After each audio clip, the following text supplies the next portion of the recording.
Hello and welcome back to the Nasty Metal Productions channel here at YouTube, and welcome to another album of the week. This is episode number 182. Today I will be looking at Death, which is the third album from Sweden's flag bearers of all things true metal, Ram. And this album is the second in what has been a slew of great fucking albums from these guys. So, this was their follow-up to 2009's fantastic Lightbringer, which I didn't get to even listen to until about a month ago, which served as their final album to be released on Black Path Metal Recordings, and also their only album to feature bass player Christian Stromblad, and also their only album to be released through both AFM Records, CD, and their only album to be released through High Roller Records on vinyl. With Death here, this would introduce Toby Pettersson, who to this day has been their longest running bass player. This album would get recorded sometime in 2011 at Welfare Sound Studios in the group's hometown of Västra Gotland, Gothenburg, Sweden, and was mastered at Boha Sound. This would end up being their first to be released on the world's most renowned metal label, Metal Blade Records, which they are still currently with, on January 30th of 2012, and thus begins the journey. So, the album here contains about 10 tracks, and it clocks in at the length of 48 minutes and 37 seconds. So, these 10 tracks are, beginning with the title track, which is actually the first instrumental on the album, that being, well, again, the title track. Then finally on to Comes From the Mouth Beyond, I Am the End, Release Me, Defiant, Frozen, Under the Scythe, Hypnose, Flame of the Tyrants, and then finally ending with 1771. So there you go. There's your 10 tracks. It would have been around sometime in June of 2012 of when I first discovered Ram. It was on the Heavy Metal Rarities forum that, through the new wave or traditional heavy metal thread, or just perfectly titled NWO THM thread, someone shared their video for Flame of the Tyrants. It blew me away. At the time, it reminded me so much of Judas Priest, especially Screaming for Vengeance era. It sort of was around this time, probably maybe a year earlier, of when I was beginning to discover these new wave or traditional heavy metal bands. Pretty much bands like Enforcer and Skullfist and so on. Bullet, I discovered much years earlier. I would say like 2008-ish. So, at the time, something that was brand new, that is in the vein of classic 80s metal, to me was relatively new. But, I mean, to me in a way, you know. But this was what got me into Ram. But, at the time, for some reason, I didn't get to listen to the Death album until like last month. But, because instead, I went backwards and gave their first two releases a listen. You know, the Death EP from 2003, and of course their very first full-length album, Forced Entry, from 2005. And those were fine, but they didn't hold my interest as much as the Flame of the Tyrants track did. But it was with the oddly titled Subversum from 2015, because I reviewed it that year. Actually, I think it was on its release day that I reviewed the Subversum album, again from 2015, that really kicked things off. The album was also my number one album for 2015. And so I've been a fan forever since. So with me finally giving Death its fair due, I must confess, from coming off the heels of finally giving Lightbringer its long overdue listen, at first, Death felt a bit underwhelming.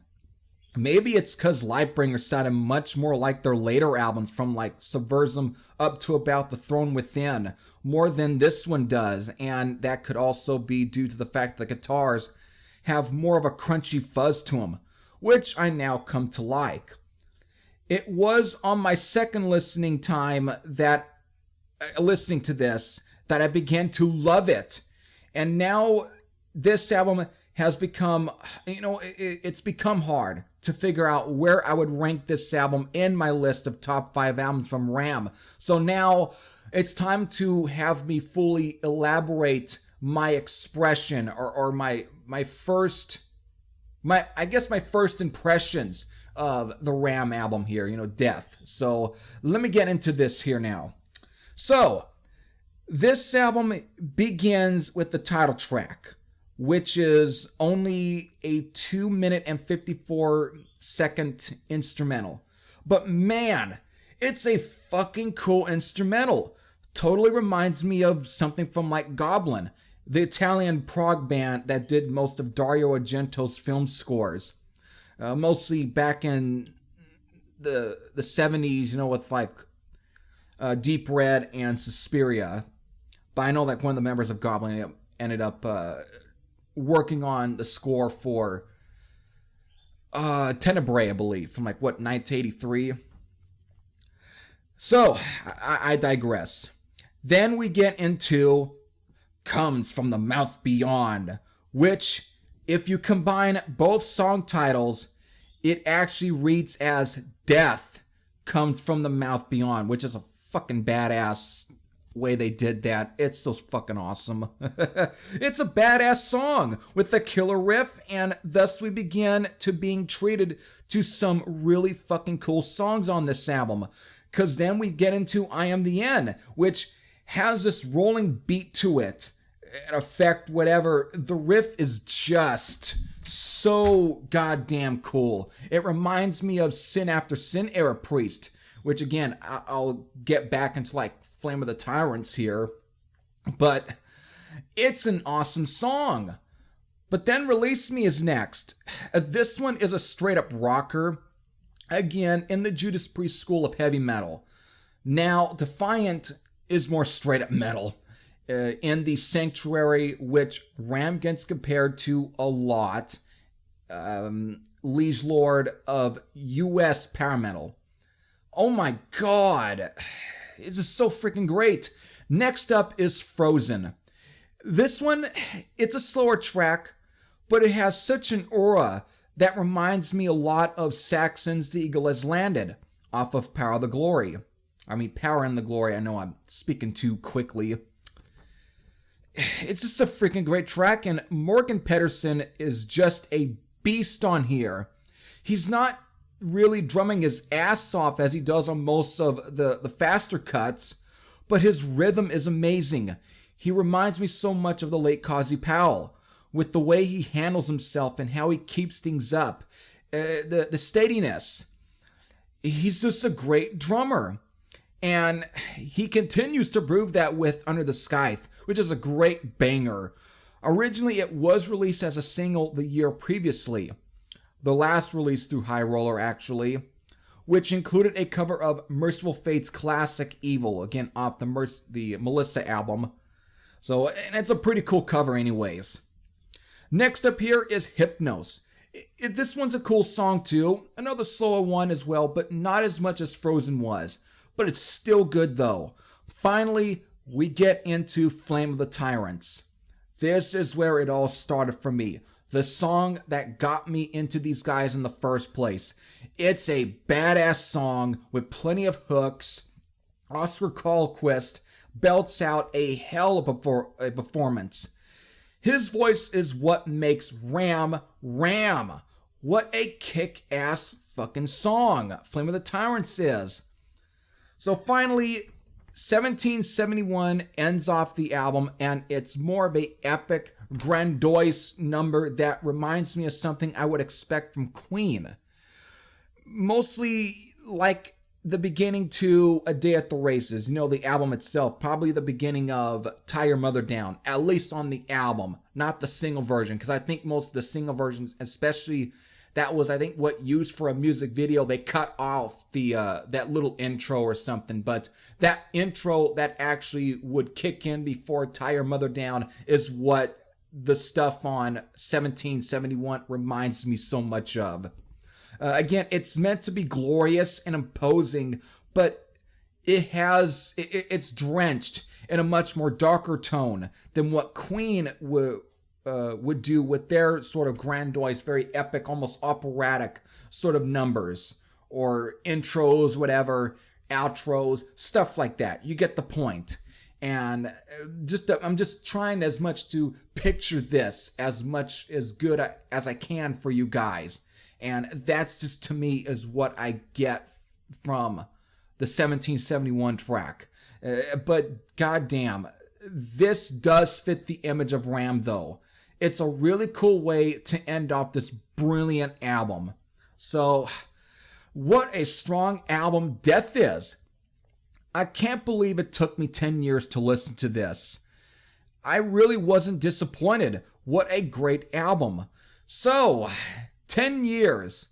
10 years since this album has been released, and 10 years since I've discovered Ram. For anyone else who has memories of listening to Death, I know it's been 10 years by now, but, you get where I'm going with this. Whether they be positive or negative, you can leave your comments in the comments section below. But if you haven't checked out Death or any of Ram's albums, this is a pretty good place to start. But I do suggest to check out Lightbringer, Subversium, and The Throne Within. Those are all great albums too, so any of those albums I definitely would recommend to anyone who is possibly interested in wanting to check out some albums from Ram and want to try and get into these guys. I know they also contributed in a split release with the band Portrait that Metal Blade released as well. Was it? I think it was 2014, just 2 years after this album, and it's just a year before Subversium was released. And they do a killer cover of Creatures of the Night by Kiss. Killer fucking cover. So, there we go. With that said, I hope all of you enjoyed. This is Heavy Thrash I Sing. I am out. And I'll see you all later. Take care, everyone.